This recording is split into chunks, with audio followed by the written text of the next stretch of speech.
Bună! Multe m-ați întrebat despre cum fac eu smântânelul clasic și aici vedeți foarte simplu.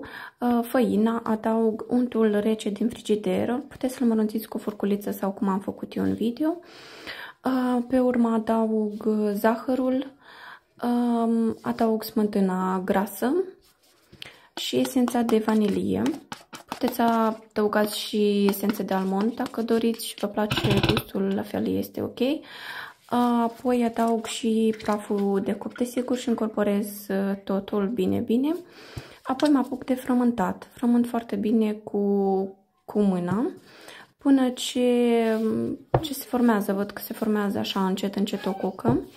Însă îl răstorn pe masa de lucru pentru a lua toate fermiturile și a forma o cucă ok, însă foarte mult să nu frământați, desigur, pentru că nu este bine pentru aluat.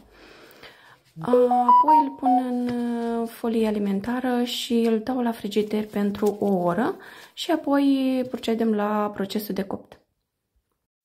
Acest tort a cucerit mulți din clienții mei, așa că vă recomand să-l faceți, este foarte gustos și se face repede și se topește în gură.